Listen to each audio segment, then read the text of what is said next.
Kegiatan pagi dari SMP Negeri 2 Pangururan, Rabu, 22 April tahun Yang bangkit 2025, di hari ibadah Kemis, bersama.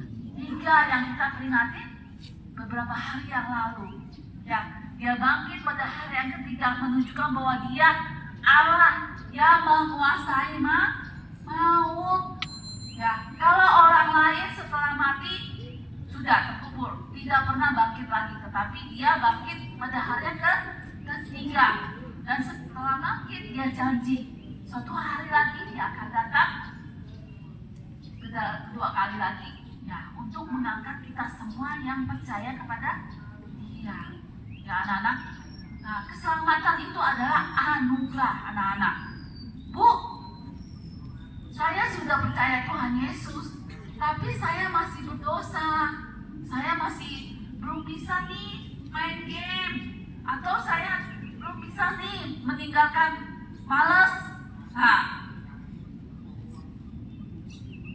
di dalam Alkitab Yohanes 10 ayat 28 dikatakan bahwa keselamatan itu tidak akan pernah hilang. Anak-anak, ya sekali selamat tetap selamat.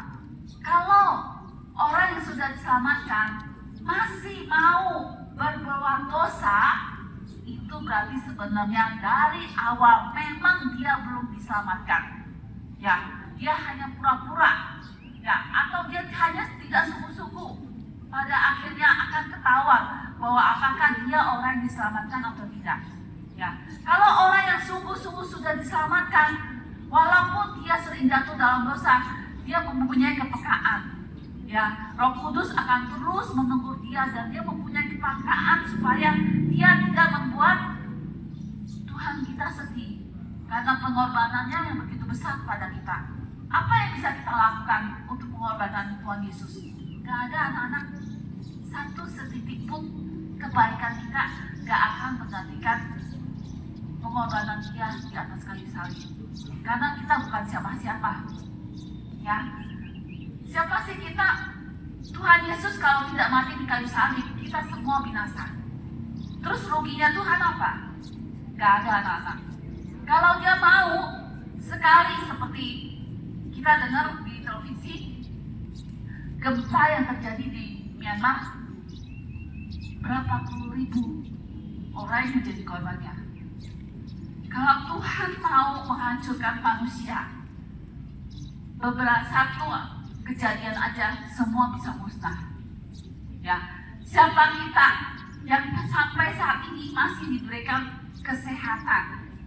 Ya, kita masih bisa bernafas, bangun setiap pagi. Apakah tidak bisa bersyukur? Ya, kalian bisa bersekolah di sini dengan tenang, sedangkan mungkin anak-anak di luar negara lain yang mengalami peperangan, mereka tidak bisa bersekolah. Ya, kita harus bersyukur. Bahkan kalian, ibu baru pertama kali ke Samosir. Di sini ini sangat indah sekali. Ya, kalian harusnya bersyukur. Kalian ditempatkan di sini di Samosir, tempat yang begitu sangat indah.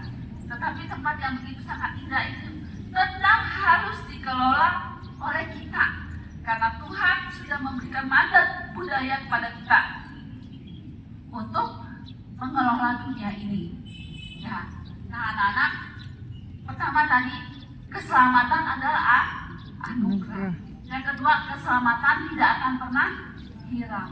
Nah yang ketiga, setelah diselamatkan, kita hidup untuk memuliakan Tuhan. Anak-anak, bagaimana Bu saya memuliakan Tuhan? Apakah setiap hari saya harus nyanyi-nyanyi terus? Enggak juga ya anak-anak. Memuliakan Tuhan melalui hidup kita. Apapun profesi kita nanti, sekarang kalian mungkin sebagai siswa pelajar, ya, nanti setelah dewasa kalian bisa seperti menjadi guru, profesor, dosen, polisi, gubernur, bahkan mungkin presiden. Apapun profesi kalian itu, hidup sesuai dengan kehendak Tuhan. Jangan korupsi, ya. Kalau sejak kecil kita sering berbohong, kecil, lama-lama kalian akan terbiasa. Nah akhirnya akan menjadi seorang koruptor. Ya, nah itu Hidup memuliakan Tuhan berarti mempersembahkan seluruh kehidupan kita, apapun yang profesi kita nanti, kita menomorsatukan Tuhan. Ya, ingat, selalu ingat Tuhan dimanapun kita berada. Mungkin kalian nanti setelah dewasa kerja di luar negeri, di luar kota, di luar daerah, jauh dari orang tua.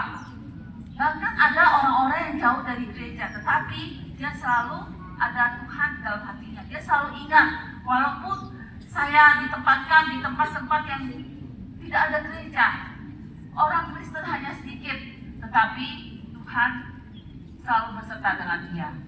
Ya anak-anak, ingat, keselamatan adalah anugerah. Yang kedua, keselamatan tidak akan hilang. Yang ketiga, setelah diselamatkan, hidup memuliakan Tuhan. Ya, ingat, keselamatan tidak ada yang bisa menyelamatkan kita, hanya satu-satunya Tuhan Yesus. Ya, orang tua apapun, walaupun kalian pikir, oh dari kecil saya udah jadi Kristen, apalagi tadi kan ibu mau ingatkan, 1 minggu kalian baca Alkitab 2 kali. Sekarang ibu tanya, 1 minggu kalau makan 2 kali, rasanya gimana ya? Hah? Rasanya gimana? Lapar. Lapar banget. Bukan hanya lapar, banget. Ya, 1 minggu cuma makan 2 kali loh. Nah, itu adalah makanan jasmani. Sedangkan firman Tuhan ini adalah makanan rohani kita. Ya. Jangankan orang yang baca setiap hari. Ya, ibu sudah baca Alkitab 10 kali dari awal sampai akhir.